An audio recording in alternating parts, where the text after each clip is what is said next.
Sarah Martinez never imagined that standing up for a stranger would transform her from an ordinary waitress into a symbol of justice that would mobilize an entire community. What started as a simple act of human decency on a rainy Tuesday afternoon would spiral into a chain of events that would see 70 motorcycle engines roaring outside a county jail, demanding justice for a woman who dared to defend those who defended our country. Sometimes the smallest acts of courage create the biggest waves of change. This is the true story of how one woman's split-second decision to protect a vulnerable veteran would unite an unlikely brotherhood and prove that sometimes justice comes not from courtrooms, but from the thundering solidarity of those who refuse to stay silent when good people are punished for doing what's right. Sarah Martinez had been working at Miller's Diner for 3 years, and she thought she had seen everything. The small-town restaurant attracted all kinds of people, from truckers passing through on Highway 45 to local farmers grabbing coffee before dawn, but nothing had prepared her for what would happen on that ordinary Tuesday in October. The rain had been falling steadily since morning, creating a dreary atmosphere that seemed to dampen everyone's spirits. Sarah moved between tables with practiced efficiency, refilling coffee cups and taking orders from the usual crowd of regulars. The diner buzzed with quiet conversation and the clinking of silverware against ceramic plates. Around 2 in the afternoon, when the lunch rush had settled into a peaceful lull, an elderly man shuffled through the front door. His clothes were worn but clean, and despite the rain, he carried himself with a certain dignity that caught Sarah's attention. She noticed the small American flag pin on his faded jacket and the way he carefully removed his cap before taking a seat at the counter. The man introduced himself as Robert Chen, though he insisted everyone call him Bobby. He ordered a simple cup of coffee and a piece of apple pie, counting out exact change from a small leather wallet that looked like it had seen better days. As Sarah served him, she noticed his hands trembling slightly, a detail that would become important later. Bobby sat quietly, savoring his coffee and making small talk with Sarah when she had a moment between customers. He mentioned that he was a Vietnam veteran, living alone since his wife passed away 2 years ago. His stories were gentle and humble, speaking more about the friends he served with than any heroic acts of his own.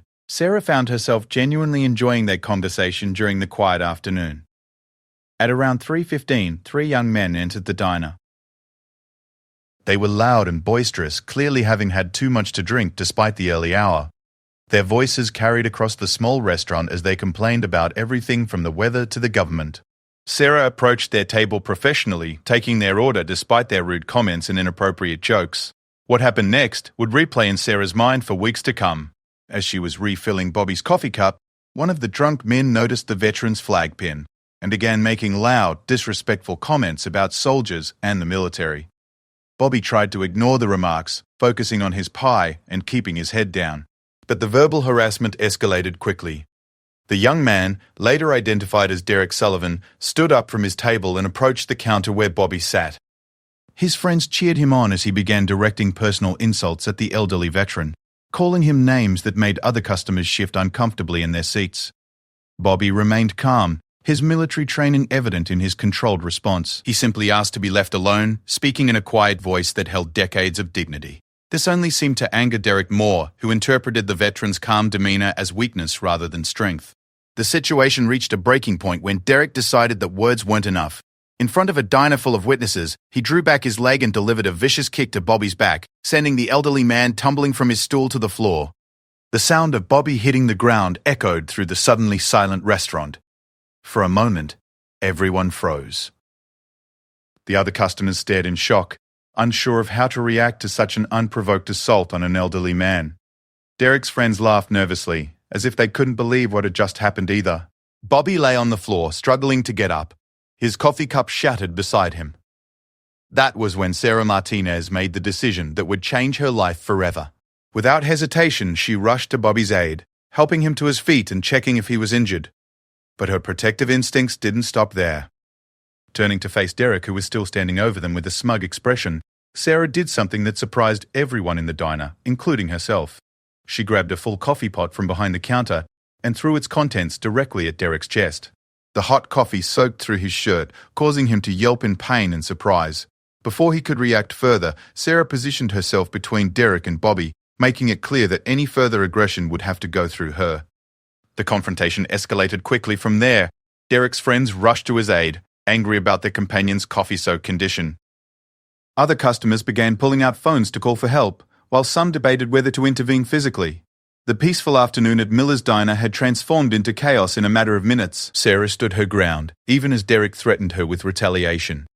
Her manager, Tom Miller, emerged from the kitchen to assess the situation, quickly taking Bobby to a back booth away from the conflict. Several regular customers moved to support Sarah, forming an informal barrier between her and the three drunk men. Within minutes, the sound of sirens could be heard approaching the diner. Someone had called the police, and the responding officers would have to sort out what had actually happened in those crucial few moments when a young waitress decided that protecting an elderly veteran was more important than her own safety. Officer Patricia Dawson was the first to arrive on the scene. She entered the diner to find Derek still dripping with coffee, angrily demanding that Sarah be arrested for assault. His version of events painted him as the victim of an unprovoked attack by an unstable employee who had thrown hot coffee at a paying customer. Sarah tried to explain what had really happened, pointing to Bobby as the true victim of the afternoon's events. But Derek and his friends were louder and more aggressive in their demands for justice. They insisted that Sarah's actions were criminal and demanded she face consequences for her behavior. The situation became more complicated when Officer Dawson began taking statements from witnesses. While most customers supported Sarah's version of events, Derek's friends corroborated his story, claiming they hadn't seen any kick delivered to the veteran.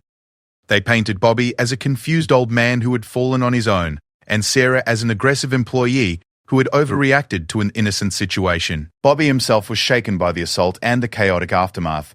His age and the trauma of being attacked made his testimony less forceful than it might have been. He confirmed that Derek had kicked him, but his quiet, uncertain voice was overshadowed by the loud demands for Sarah's arrest coming from Derek's group.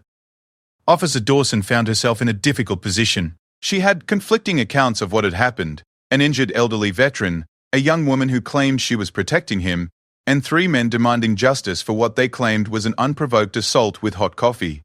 The coffee burns on Derek's chest were visible evidence of Sarah's actions, while any evidence of his assault on Bobby was less obvious.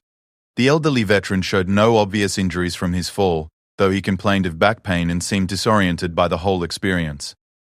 In the end, Officer Dawson made a decision that would spark controversy throughout the small town. Based on the visible evidence of Derek's injuries and his insistence on pressing charges, she placed Sarah Martinez under arrest for assault. The handcuffs clicked shut around the young woman's wrists as shocked customers watched in disbelief. As Sarah was led out of Miller's Diner, several regular customers shouted their support, promising to testify on her behalf. Bobby watched helplessly as the woman who had defended him was taken away in a police car. The injustice of the situation clear to everyone except, apparently, the officer making the arrest. Tom Miller, Sarah's manager and the owner of the diner, stood in his doorway watching the police car disappear down the rain-soaked street. He knew Sarah well enough to trust her account of what had happened, and he was already planning to close the restaurant early so he could figure out how to help his employee. The news of Sarah's arrest spread quickly through the small town. Within hours, details of the incident were being shared on social media, discussed in barbershops, and debated around kitchen tables throughout the community. Most people who knew Sarah found it impossible to believe she would assault someone without good reason.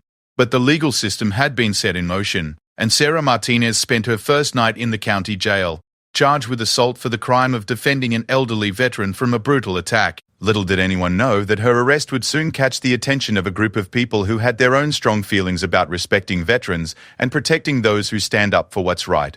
The stage was set for a confrontation that would test the boundaries between legal justice and moral righteousness, between following the letter of the law and standing up for what's right. Sarah's act of defending Bobby Chen was about to become something much larger than anyone could have anticipated.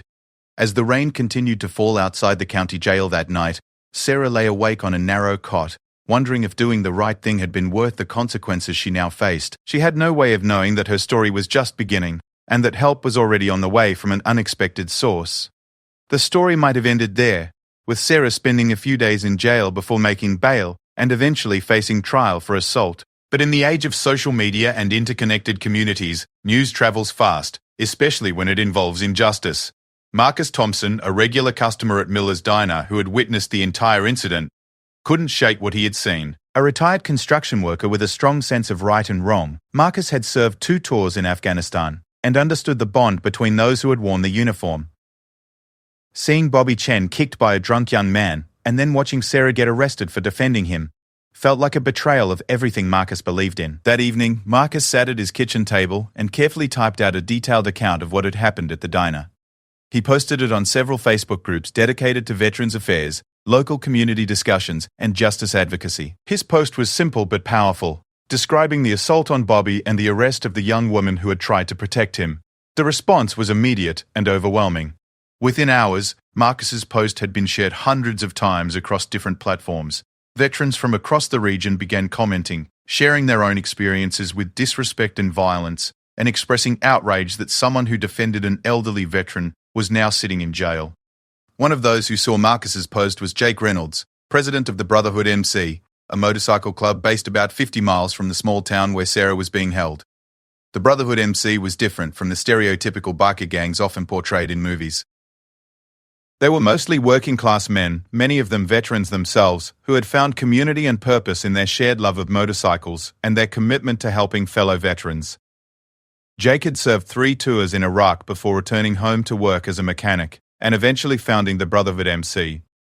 The club's primary activities involved organizing charity rides for wounded veterans, providing support for military families in crisis, and advocating for better treatment of those who had served their country. When Jake read about Sarah's situation, it struck a nerve that went deep. The Brotherhood MC had been following several cases around the country where veterans had been mistreated or disrespected, but this case felt different.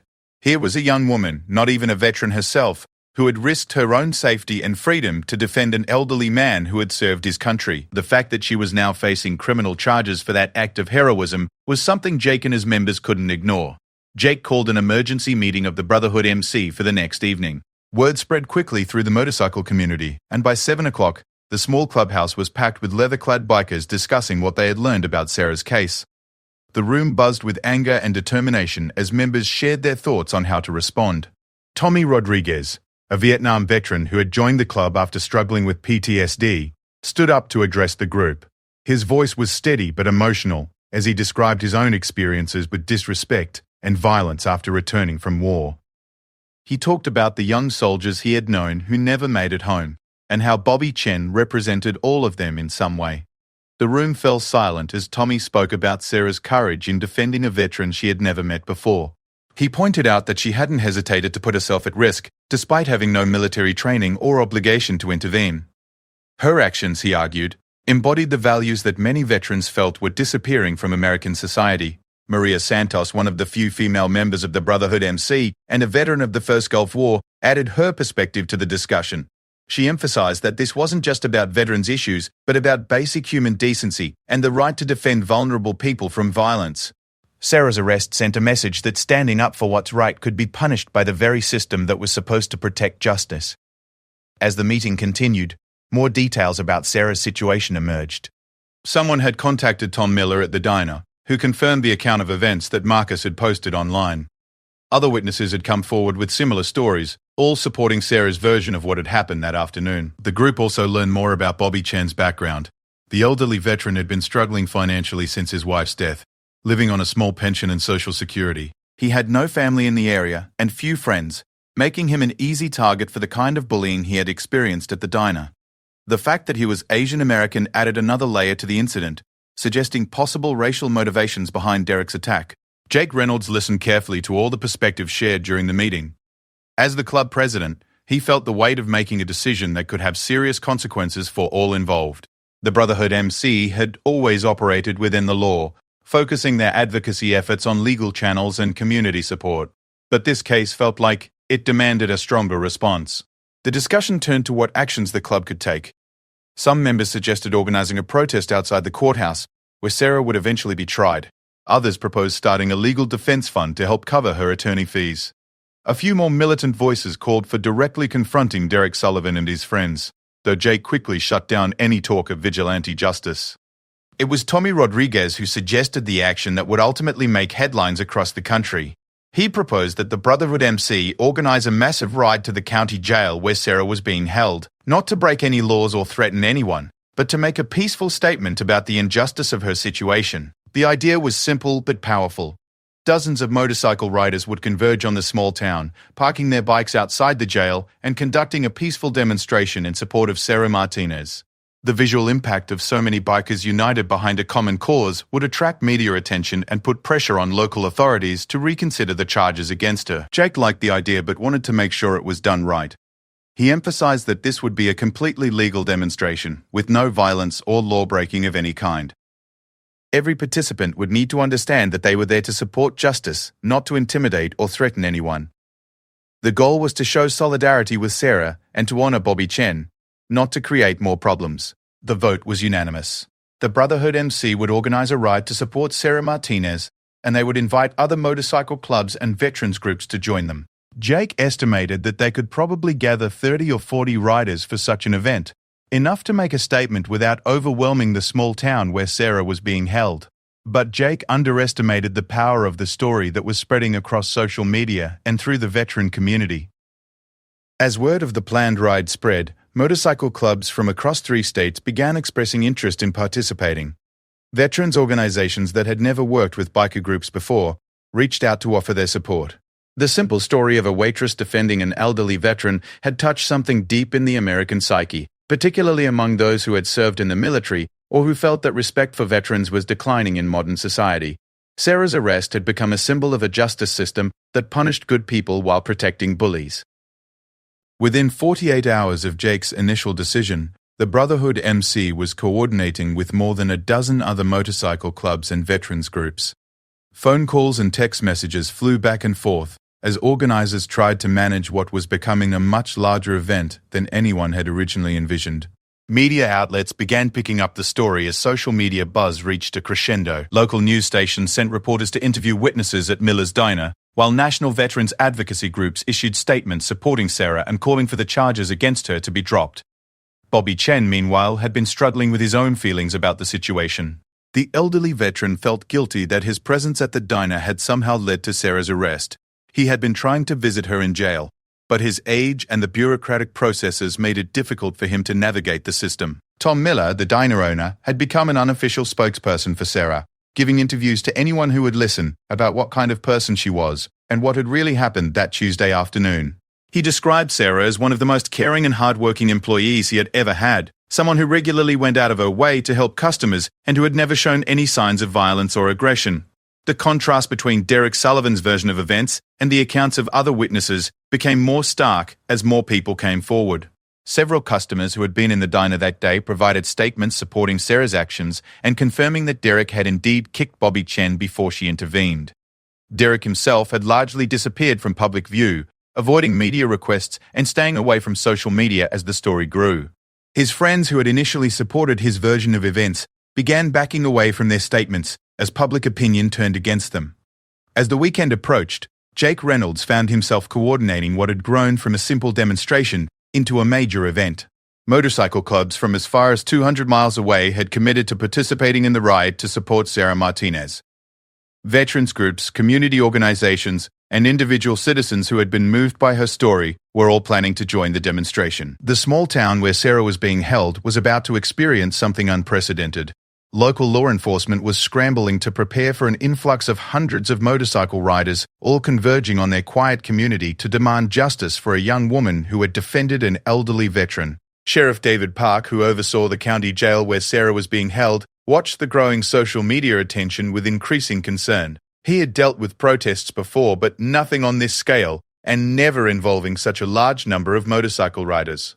He began coordinating with state police and neighboring jurisdictions to ensure adequate security for what was shaping up to be a major event. But Sheriff Park was also beginning to have his own doubts about Sarah's arrest. As more information came to light about what had happened at Miller's Diner, he questioned whether Officer Dawson had made the right decision in arresting the young waitress rather than Derek Sullivan. The stage was set for a confrontation between a grassroots movement seeking justice and a legal system that had already committed to a particular version of events. Sarah Martinez had no idea that hundreds of people were mobilizing on her behalf, transforming her act of defending a veteran into a rallying cry for justice that would echo far beyond the small town where she sat in a jail cell. The momentum was building towards something unprecedented, and everyone involved was about to discover just how powerful the combination of social media, veteran advocacy, and motorcycle brotherhood could be when united behind a common cause.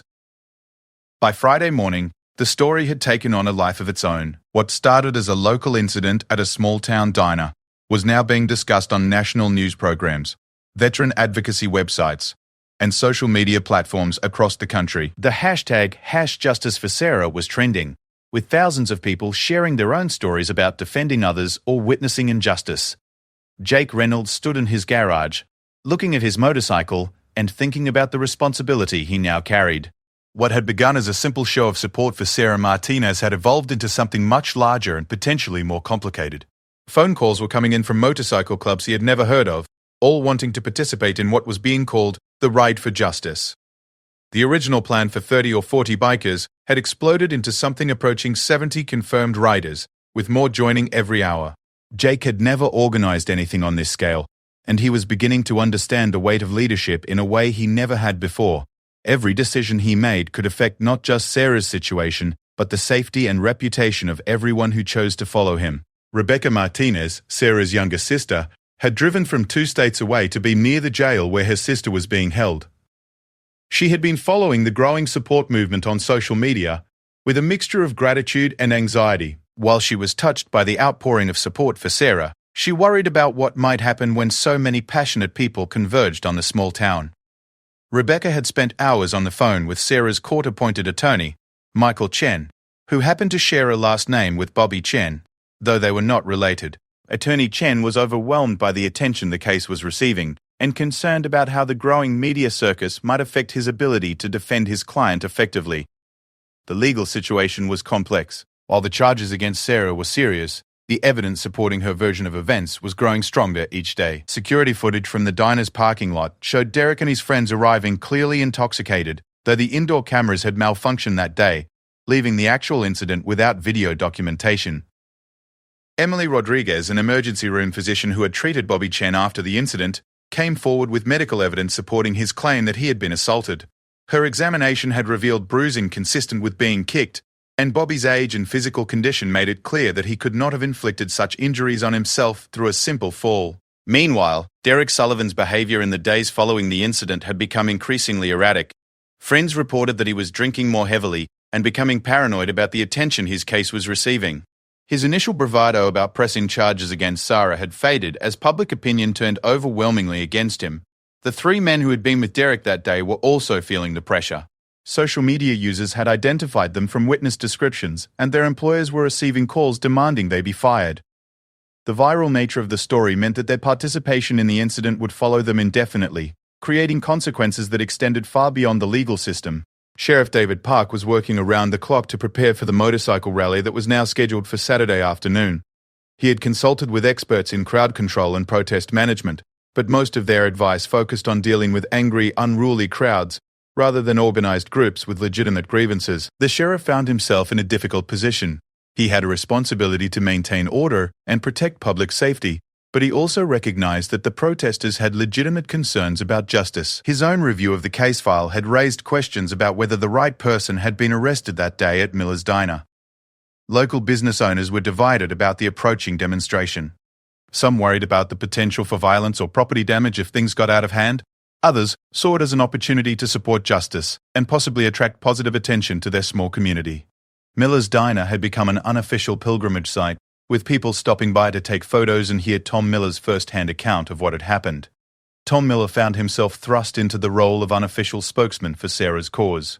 He had given dozens of interviews, always emphasizing Sarah's character and the injustice of her situation. He had also reached out to Bobby Chen, offering to help the elderly veteran in any way he could, and ensuring that Bobby knew he would always be welcome at the diner. Bobby Chen was struggling with the attention and his role in the growing controversy. The elderly veteran had never wanted to be at the center of a national news story, and he felt guilty that his presence at the diner had somehow led to Sarah's arrest. He had been trying to visit Sarah in jail, but the bureaucratic processes and his own physical limitations made it difficult for him to navigate the system. The veteran had also been contacted by several advocacy organizations, offering to help him pursue legal action against Derek Sullivan. While Bobby appreciated the support, he was more concerned with ensuring that Sarah didn't face consequences for defending him. He had given multiple statements to police and reporters, always emphasizing that Sarah had acted to protect him from an unprovoked assault. As Saturday approached, The logistics of the motorcycle rally became increasingly complex. Jake Reynolds was coordinating with local law enforcement to ensure the demonstration remained peaceful and legal.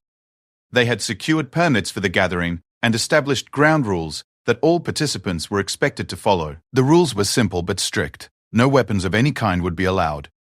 No alcohol consumption before or during the event.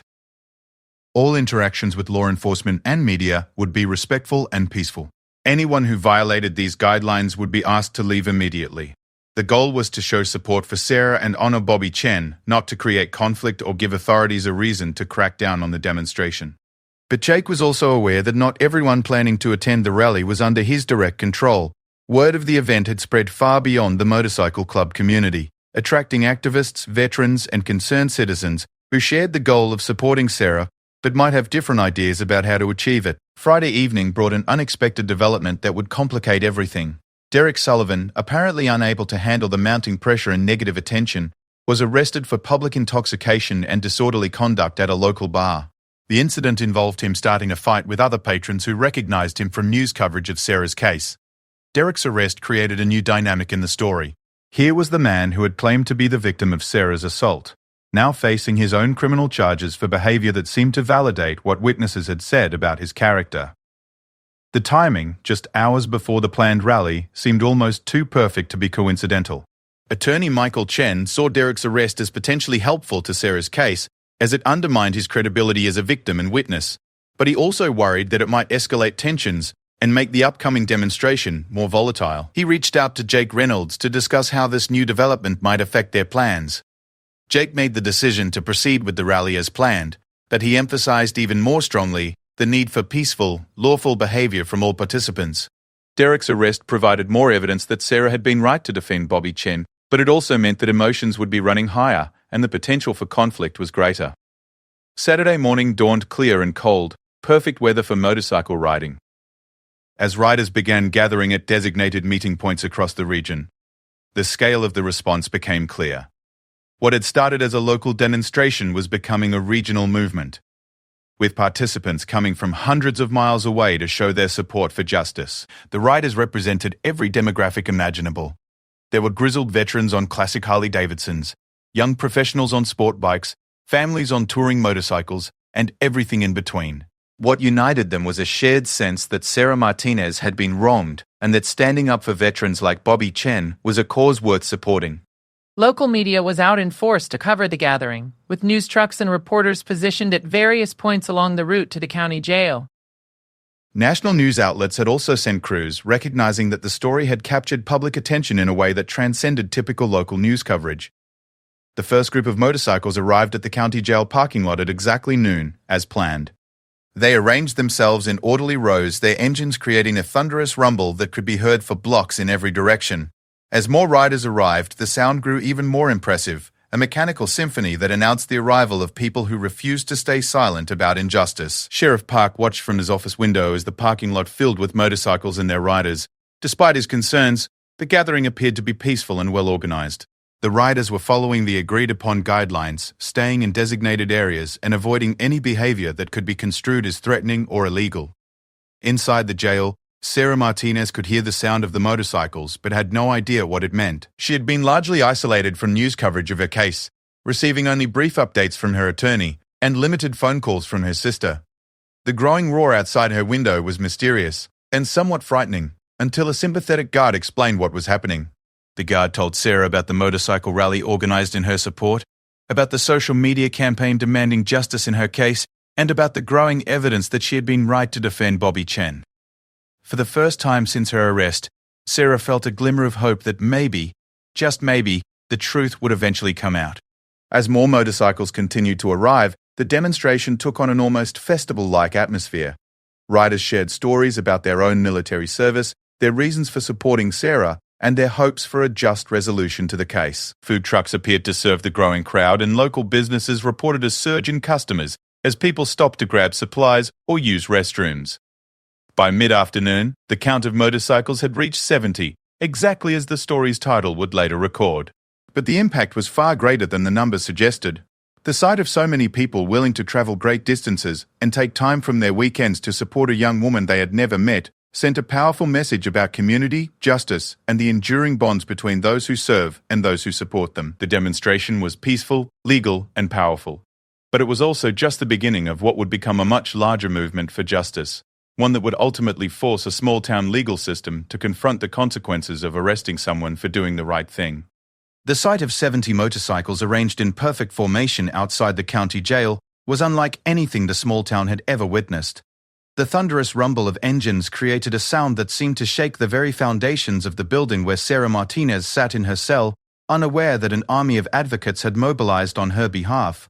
Jake Reynolds stood before the gathered crowd, feeling the weight of the moment. Behind him, the jail's concrete walls rose like a fortress, but he knew that the real power lay not in the building, but in the unified voice of the men and women who had traveled hundreds of miles to demand justice.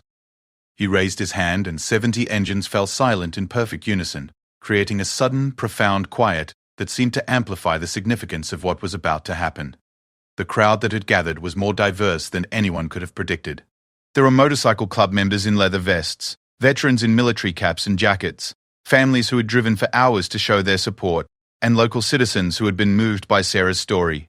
They stood shoulder to shoulder, united by a shared conviction that something fundamentally wrong had happened and needed to be made right. Maria Santos, the Gulf War veteran who had spoken so passionately at the Brotherhood MC meeting, stepped forward to address the crowd. Her voice carried clearly across the parking lot as she spoke about what Sarah's actions meant to the veteran community. She described how Sarah, a young woman with no military background, had embodied the values of service and sacrifice that many veterans felt were disappearing from American society.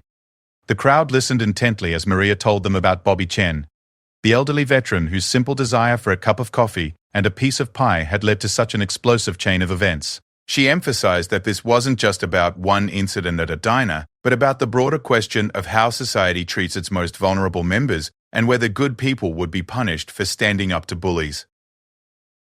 Tommy Rodriguez followed Maria to the improvised speaking area, sharing his own perspective as a Vietnam veteran who understood what it meant to face disrespect and hostility after serving his country. His voice broke slightly as he described watching the news coverage of Sarah's arrest and feeling like he was seeing his own experiences reflected in Bobby Chen's treatment at the diner. As each speaker took their turn, the demonstration evolved from a simple show of support into something approaching a revival meeting. People shared their own stories of witnessing injustice, of standing up for others, and of the importance of defending those who had served their country. The common thread running through all the testimonies was the belief that Sarah Martinez had done exactly what any decent person should do in her situation. Inside the jail, Sheriff David Park was monitoring the demonstration through security cameras and reports from his officers stationed throughout the crowd. What he saw surprised him. Despite the intimidating presence of so many motorcycle riders, the gathering was remarkably peaceful and well organized.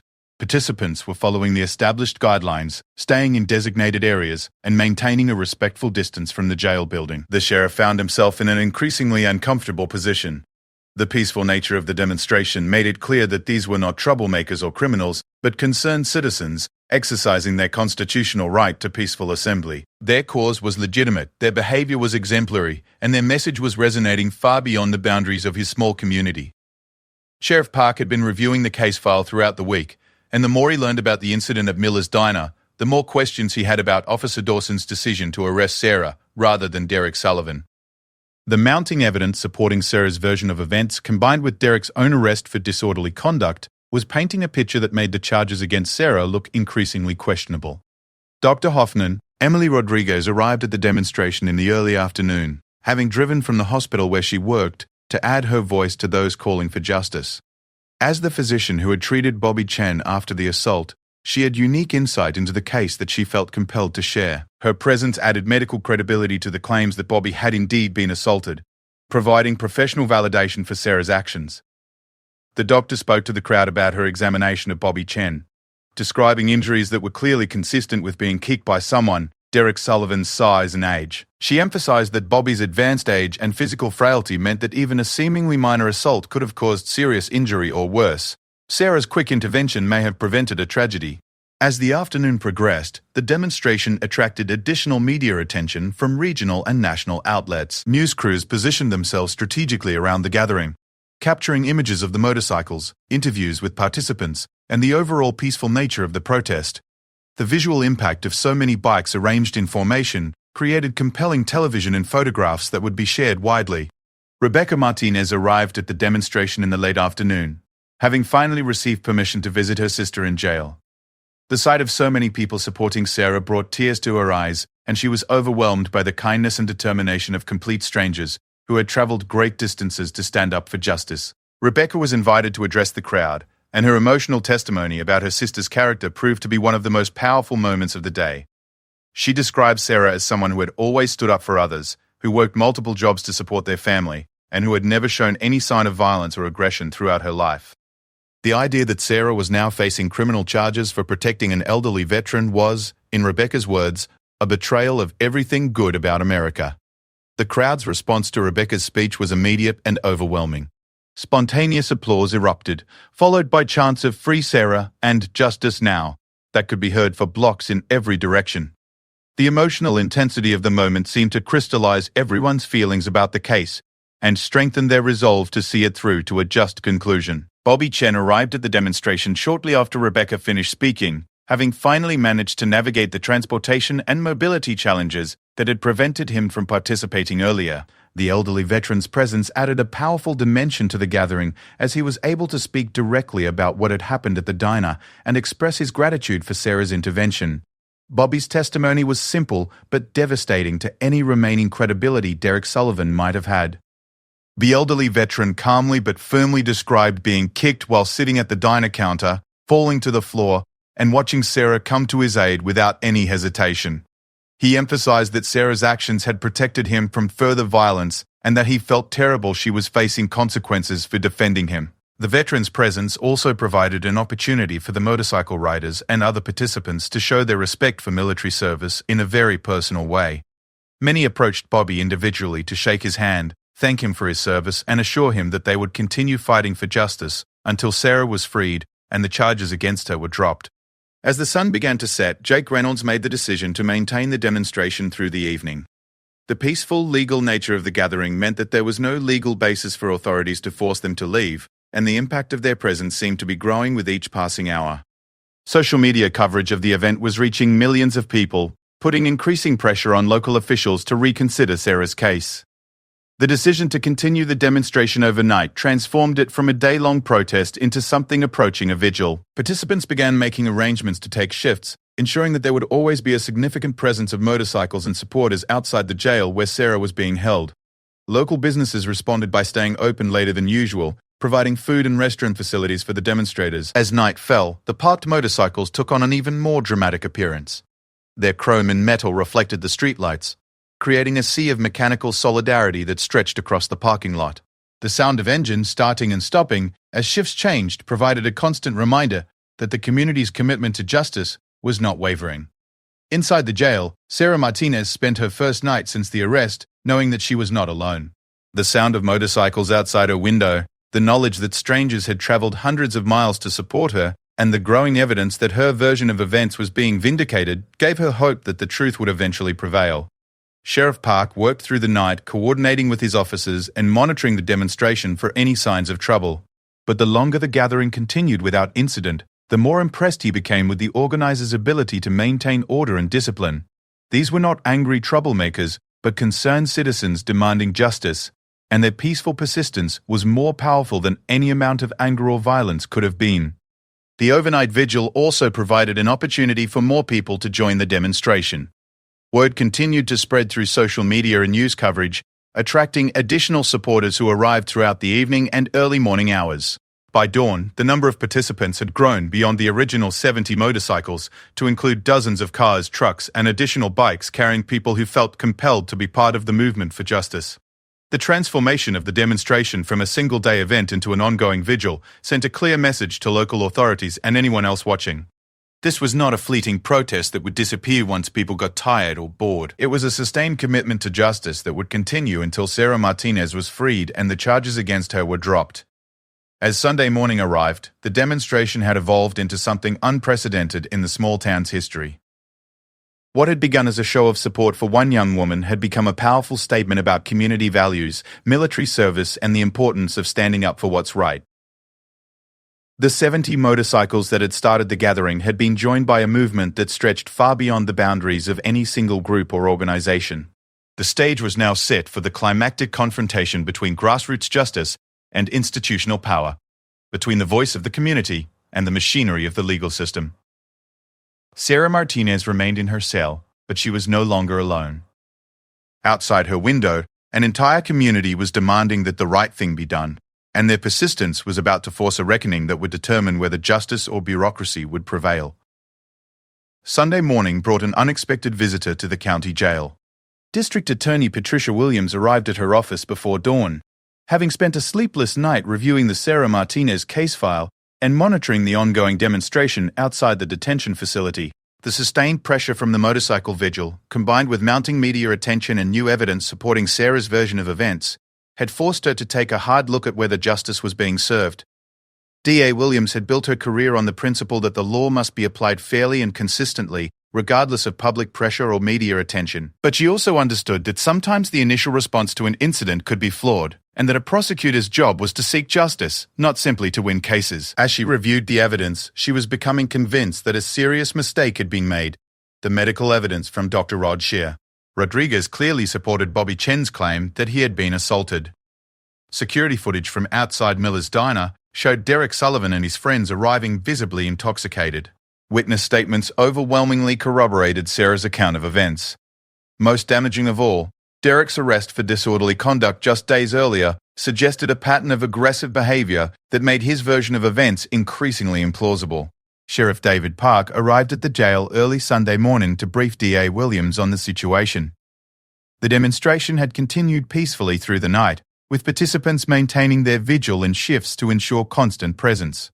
The motorcycle riders and their supporters had become a fixture in the community, with local businesses reporting that many participants were spending money on food, fuel, and supplies while maintaining their protest. The sheriff admitted to D.A. Williams that his own investigation had raised serious questions about Officer Dawson's decision to arrest Sarah rather than Derek Sullivan. The accumulating evidence suggested that Sarah had acted reasonably to defend an elderly veteran from an unprovoked assault, and that her use of coffee as a weapon had been proportional to the threat Derek posed to Bobby Chen. Meanwhile, Derek Sullivan's situation had deteriorated significantly over the weekend. His arrest for disorderly conduct had been followed by additional accusations from other bar patrons about his behavior and attitude. Former friends and acquaintances were coming forward with stories about Derek's drinking problem and history of aggressive behavior, painting a picture of someone whose character made his claims of victimhood increasingly difficult to believe. The three men who had been with Derek at the diner were also facing consequences for their roles in the incident. Social media users had identified them from witness descriptions, and their employers were receiving pressure to take action. Two of them had been suspended from their jobs pending internal investigations, while the third had been fired outright. The viral nature of the story meant that their participation in the incident would follow them indefinitely. As Sunday morning progressed, the vigil outside the jail took on the atmosphere of a community gathering. Participants shared food, told stories, and continued to express their support for Sarah and respect for Bobby Chen. Local residents who had initially been concerned about the large gathering of motorcycle riders were beginning to appreciate the peaceful, respectful nature of the demonstration. Pastor Michael Thompson from the community's largest church arrived at the vigil mid-morning to offer his support for Sarah's cause. The pastor's presence added a moral dimension to the gathering, as he spoke about the Christian duty to defend the vulnerable and protect those who cannot protect themselves. His blessing of the demonstration helped legitimize it in the eyes of community members who might have been skeptical of a motorcycle-led protest. The pastor's involvement also highlighted the broader coalition that had formed around Sarah's case. This was not just a biker rally or a veterans protest, but a diverse community of people united by their belief in justice and their willingness to stand up for someone who had done the right thing. The demonstration had transcended traditional boundaries of age, class, religion, and background. Bobby Chen spent Sunday morning at the vigil, finally able to fully participate in the movement that had formed around his defense. The elderly veteran was moved to tears by the support he was receiving from strangers, many of whom were fellow veterans who understood the importance of standing together. He repeated his account of the diner incident to anyone who would listen, always emphasizing Sarah's courage and the injustice of her arrest. Rebecca Martinez also remained at the vigil, serving as an unofficial spokesperson for her sister and coordinating with the media crews that continued to arrive throughout the day. National news outlets were now covering the story. recognizing that it had become a symbol of broader tensions about justice, military service, and community values in modern America. The growing media attention was putting enormous pressure on local officials to resolve the situation. Phone calls were pouring into the district attorney's office, the sheriff's department, and the mayor's office from people across the country demanding that Sarah be released and the charges against her be dropped. Politicians from the state level were beginning to weigh in, adding their voices to the chorus calling for justice. At noon on Sunday, exactly 24 hours after the vigil had begun, DA Williams made the decision that would transform the demonstration from a protest into a celebration. After consulting with law enforcement officials and reviewing all available evidence, she announced that the charges against Sarah Martinez were being dropped immediately, and that she was authorizing Derek Sullivan's arrest on charges of assault against an elderly person. The announcement came first as a whispered rumor that spread through the crowd of demonstrators, then as an official statement read by Sheriff Park over a bullhorn. As the news sank in, the parking lot erupted in cheers, applause, and the thunderous roar of 70 motorcycle engines revving in celebration. After 36 hours in jail, Sarah Martinez was finally going to be free. The process of releasing Sarah took several hours, as paperwork had to be completed and procedures followed. But the mood outside the jail had transformed completely. What had been a solemn vigil demanding justice had become a joyous celebration of justice achieved. Participants began calling friends and family to share the good news, while social media exploded with victory posts and gratitude for everyone who had participated in the demonstration. Jake Reynolds found himself overwhelmed by the success of the movement he had helped organize. What had started as a simple show of support had grown into something that forced the legal system to correct a serious mistake. The power of community action, peaceful protest, and sustained pressure had proven that ordinary citizens could still make a difference when they united behind a just cause. When Sarah Martinez finally walked out of the county jail at 4 o'clock Sunday afternoon, she was greeted by the largest crowd the small town had ever seen. The 70 motorcycles were still there, their riders standing at attention in a gesture of respect and solidarity. Veterans saluted as she emerged, while other supporters cheered and applauded her courage in defending Bobby Chen. Sarah was visibly moved by the sight of so many people who had supported her cause. She had entered jail as a young waitress facing serious criminal charges, but she was emerging as a symbol of courage and justice, whose story had inspired thousands of people across the country. The transformation was overwhelming, and it took several minutes before she was composed enough to address the crowd. Her speech was brief but powerful. Sarah thanked everyone who had supported her, emphasizing that she had simply done what any decent person should do when witnessing an assault on a vulnerable elderly person. She credited Bobby Chen's courage in telling the truth about what had happened, and she expressed hope that her case would encourage others to stand up for what's right, even when it might be difficult or dangerous.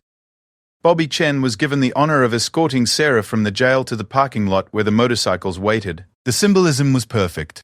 The elderly veteran who had been defended walking side by side with the young woman who had risked everything to protect him.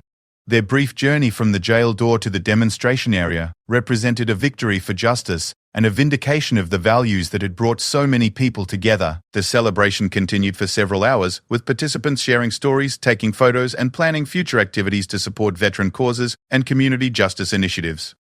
Many of the motorcycle riders exchanged contact information, forming new friendships based on their shared commitment to standing up for what's right. Brotherhood MC announced plans to establish a legal defense fund for people who face charges for defending others, ensuring that Sarah's case would have a lasting positive impact.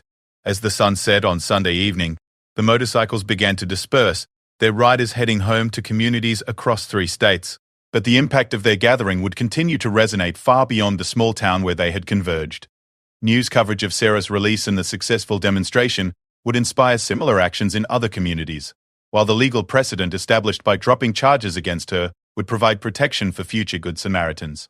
Derek Sullivan was arrested Monday morning as he attempted to leave town, apparently hoping to avoid the consequences of his actions. The charges against him included assault on an elderly person, public intoxication, and filing false police reports. The evidence against him was overwhelming, and his previous arrest for disorderly conduct made it unlikely that he would receive any sympathy from prosecutors or judges. Sarah returned to work at Miller's Diner later that week, where she received a hero's welcome from regular customers and continued support from the community. Tom Miller announced that the diner would permanently display a plaque honoring both Sarah's courage and Bobby Chen's service, ensuring that their story would be remembered by future generations. The incident had lasting effects on everyone involved.